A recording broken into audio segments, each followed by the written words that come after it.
Now what we're gonna do is we're gonna go one step further, and we're gonna take a look at how CNN is applied on the CIFAR dataset. Now CIFAR dataset is much more complex, comparatively is much larger as well, and also you're gonna get to see some new concepts in this architecture. All right, for this we're also going to start off with the default example architecture from IBM, and then we will improvise from there.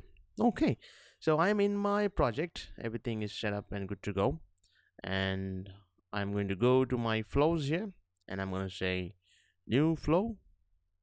And since we're going to use an example, we're going to go from example, and you have CNN on CIFAR 10. So let's say create.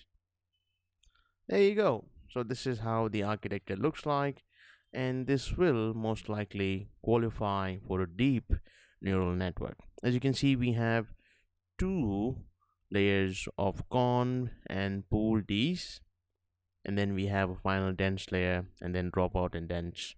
And then finally we have the classifier, we have the loss function, and the optimizer. Now in here you see some new concept, which is the dropout.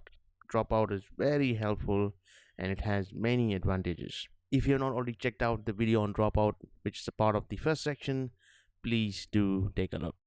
All right. Now what we're going to do now is we're going to check the different parameters, and of course we're going to set up the image data, and we're going to run this and see how the accuracy is. We're going to test it as well, and then in the next coming videos we will optimize it to perform better. All right, so first one is to set up your source data. So go to image data node, simply double click on it. So I have already uploaded the 3 files for the CIFAR dataset. So let's quickly see how these files look like, and we have discussed briefly in the first video of this section about the data itself. All right, so I'm in the community section, and the community section of IBM Watson, you can find tutorials, datasets, different other assets. All right, so I have filtered for dataset. There you go. And so this is the result, and we're interested in the CIFAR 10 PKL format, which is the pickle format. So go ahead and click on it, and you're gonna download those 3 files, which is the train, validate, and test. So here you go. These are the 3 files which we need. Okay, so right about here is your download button, and go for it, download it, extract it, and when you're ready you can upload it to your buckets. So I've already done that for me, so I'm gonna go open my connection, and this is very similar to the MNIST dataset. The only difference is that it's going to say CIFAR. Of course the data is different and everything else, but in terms of the procedure it's pretty similar. So select your file, and there you go. Make sure you are selecting CIFAR. All right, and let's go to settings now. So keep in mind that this is 32 by 32 in terms of dimensions, and this is an RGB, so channels are 3, and the classes are also 10, just like the MNIST. This is the pickle format, and if you take a look at the epochs, it's 100. So this is a bit larger compared to MNIST, but in a larger perspective, in actual runs, when you're going to be trying to solve your own use cases, 100 epochs will be a very small number. Batch size is going to be 32. All right, so let's close it for now. So now let's take a look at the other one. So let's pull up the con 2D. So this is number of filters 32 from 64 compared to MNIST. The kernel rows and column is the same, stride is the same, the glow rod uniform initialization is the same, no bias, weight multiplication is 1, and so on. We're not going to use any of the regularizer. All right, let's take a look at ReLU. So negative slope is 0. Okay, and let's take a look at this con 2D. So this is basically the same component, and there's no change in the number of filters. Okay, let's take a look at the pooled 2D. This is the first time we're looking at this in the first layer, and the pooled 2D is 2 by 2 and then 2 by 2. So this is the same as MNIST, and all the others remain the same. Okay, so dropout, this is the new component, and the probability is 0.25. So that's the probability for the dropout. By default, this is zero point 0.5, so of course you can change that. So let's take a look at the second layer here. And as you can notice, the number of filters have increased from 32 to 64. But the dimension of the kernel and row remain the same, and everything else is the same. All right. So let's take a look at ReLU. ReLU, no negative slope. Let's take a look at this one. So this is also the same. Let's look at pool 2D, and this is also the same as the first layer. So the difference between the first and the second is that for the con 2D, we had 64 in the second layer. Let me open it again. And in the first layer, con 2D only had 32 filters. Okay, now let's take a look at the dropout as well. This is also 0.25. All right, so we kind of get an idea of what's happening here in terms of the convolutional and pooling layer. All right, let's come to the dense layer here. So this one is the dense, and this is 512 neurons. So let's take a look at the bias is 0 and regularization is null. Okay, good. And let's take a look at this dropout. So this is 0.5 probability, so keep that in mind.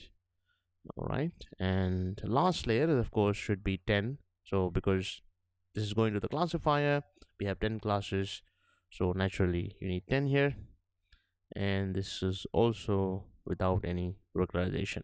All right, great. So let's take a look at the RMS prop, and the learning rate is pretty small, so it's 0.0001. Okay. All right, let's go ahead and save this training definition. So we're gonna call this CAA 1, or we can call this CAA 0, and say publish. There you go. The training definition is being created, and let's go ahead and train this in an experiment. Okay, so I'm gonna call it CAA EXP 0, and all these steps remain the same. So you can use any connection you like and just go for it.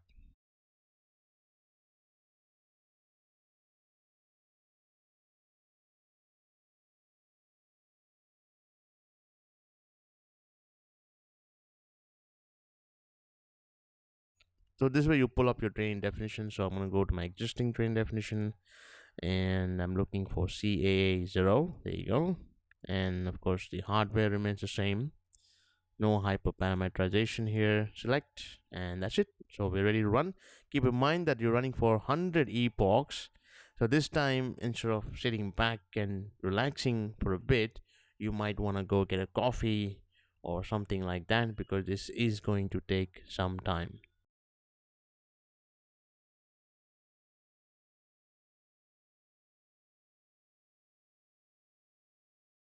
All right, so this one is complete. It took quite a bit, actually. It says 35 minutes, but it took a little bit longer than that, given all the overhead from the infrastructure. All right, let's go inside and take a look at it. So here we are. So this is the validation loss. As you can see, it's hovering around here in this place, and the validation accuracy is right about here. So this one started off at 0.4 and something. It starts off and then it climbs and then this descends, and you see that it's showing, but there's no significant improvement till 100th iteration. As I mentioned before, 100 iterations is not a lot, and you need to try with multiples of hundreds and even way more than that for certain data sets and certain use cases. But this is a good starting point just to get you reference and just to get you a baseline. So this is your training run. So you can go here in actions and you can say save model. I've already done that, so let me take you directly to the deployment. So the procedure remains the same. So once you have a model, you can actually deploy the model. So right from here, I can say actions and I can say deploy. So obviously I need to give it a name and things like that. So once it's done, then you will find your deployment in the deployment section. So go inside the deployment, and we need to go to the test. All right, so this is where we're going to test it. Now, as usual, the payload needs to be in JSON format. So I have done that for us. So first I'm going to show you how the image looks like.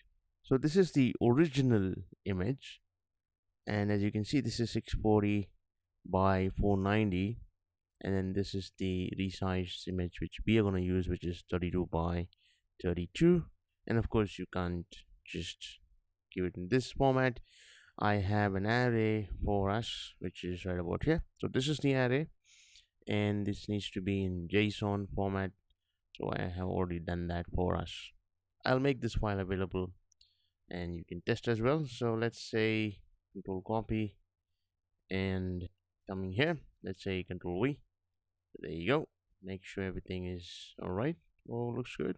So go ahead and say predict. The numbers are in, and your network thinks that this is a frog, and it's 90% sure that this is a frog. And it also thinks a little bit that this is category number 4, which I believe is cat. 1, 2, 3, 4. So the fourth is a cat. So as you can see, the second guess was cat, but it's only 3%. And of course, these numbers are not going to be really useful as the accuracy is only 60%. All right. So some of you, this will be the first big run, and this is also a deep neural network. So this is pretty good.